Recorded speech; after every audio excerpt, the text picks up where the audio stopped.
L'histoire de la physiothérapie. La physiothérapie existe depuis toujours. On se rend compte que le toucher, le mouvement, bouger, ça fait du bien. Donc, c'est un petit peu ça les débuts de la physiothérapie.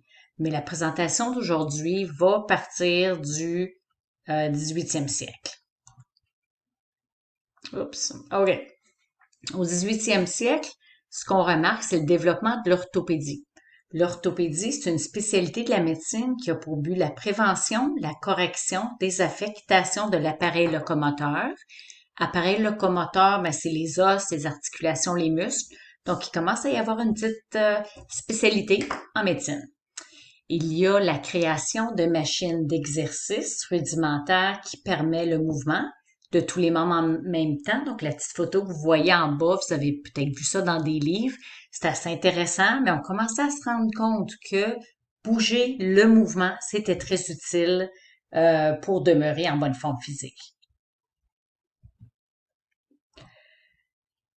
1894-1895, ce qu'on voit, c'est que les infirmières en Angleterre observent que le massage aide à soulager la douleur. Donc, c'est une autre composante un petit peu de la physiothérapie, le toucher, le massage, ça aide.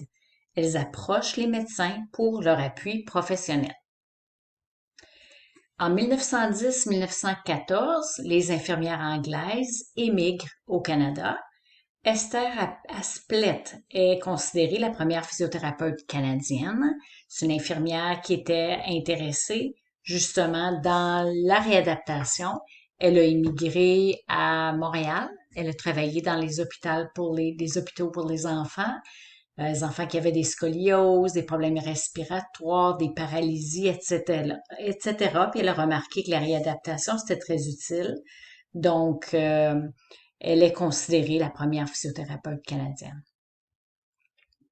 1914-1918, Première Guerre mondiale, énormément de blessés. Donc, les infirmières masseuses en profitent pour se faire remarquer. Beaucoup de travail pour elles. 1920, on voit la division, finalement, des physiothérapeutes et des infirmières. Enid Graham, qui est la dame que vous voyez sur la photo, a fait beaucoup pour l'avancement de la physiothérapie au Canada. Elle a été formée en Europe et aux États-Unis. Elle a travaillé dans les hôpitaux militaires, puis elle s'est rendue compte que la réadaptation, c'était très utile. On l'a invitée à venir à Toronto pour faire de l'enseignement, puis c'est là qu'elle a commencé à développer la physiothérapie au Canada. Elle a développé des normes professionnelles, puis elle a développé une fondation qui s'appelait Chartered Society of Massage and Remedial Gymnastics. Fait que on voyait l'importance du massage puis du mouvement. Cette association-là est devenue l'Association canadienne de la physiothérapie, qui célèbre d'ailleurs son 100 ans cette année en 2020. Donc, elle a fait beaucoup pour la profession. Les hommes commencent à être acceptés dans la profession, également en 1920. 1930-1950, Deuxième Guerre mondiale. Donc, le nombre de physiothérapeutes augmente. Madame Graham continue à faire évoluer la profession au Canada.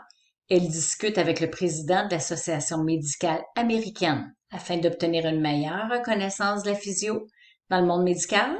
Souvent, les choses développent aux États-Unis avant d'arriver au Canada, puis c'est la façon dont elle avait des contacts là-bas. Donc, c'est comme ça qu'elle a fait évoluer la profession. Les années 50, épidémie de poliomyélite. La poliomyélite, c'est une maladie très contagieuse causée par un virus qui attaque le système nerveux, qui ne peut pas envoyer l'information aux muscles. Donc, ça crée une paralysie importante. Il y a eu 11 000 personnes dans les années 50 qui ont eu des problèmes de paralysie à cause de la poliomyélite. Donc, bien sûr, les physiothérapeutes en ont profité pour aider ces personnes-là, faire de la thérapie avec ces personnes-là, puis elles se sont fait remarquer. Il y a aussi eu l'automobile qui est arrivé dans les années 50, qui avait son lot d'accidents. Donc, beaucoup d'accidents, beaucoup de problèmes physiques. Les physiothérapeutes ont été capables de se démarquer à ce niveau-là avec leur traitement innovateur. Il y a un défi par contre dans les années 50, c'est qu'après la guerre, plusieurs femmes ont perdu leurs emplois parce que les femmes au travail, c'était mal perçu. C'est les femmes à la maison qui étaient valorisées. Donc ça n'a pas aidé la cause des physiothérapeutes. Fin des années 50, début des années 60, les premiers programmes universitaires ont été fondés à Toronto et à McGill, des programmes surtout en médecine. Les médecins enseignent, ils sont directeurs de tous les programmes. Donc la physiothérapie, ça n'a pas été créé encore, mais quand même, il y a un début de programme universitaire. Les physiothérapeutes travaillent surtout en milieu hospitalier, sous les ordres du médecin, et la perception du public est encore que les physiothérapeutes sont des infirmières qui massent. Ça prend du temps à changer. Dans les années 60 et 70, on a un baccalauréat universitaire implémenté en physiothérapie. Changement de perception est graduel. Donc, les infirmières, c'est plus les physiothérapeutes, c'est plus des infirmières. Ce sont des gens qui font des exercices, qui font de la thérapie manuelle. Donc, la perception commence à changer. Dans les années 70-80, le baccalauréat universitaire est exigé. Il y a l'ouverture de cabinets, des cliniques privées en physiothérapie. On les voit dans les hôpitaux, dans les soins de longue durée. Donc, il y a de plus en plus de physiothérapie dans plus en plus de domaines. Mais on a encore besoin d'une référence du médecin pour pratiquer notre profession. 1986, c'est le programme à l'Université d'Ottawa qui débute. Puis maintenant, 90 à maintenant, donc dans les années 90, les premiers programmes d'assistants du physiothérapeute ont été créés. Ça a commencé à Toronto.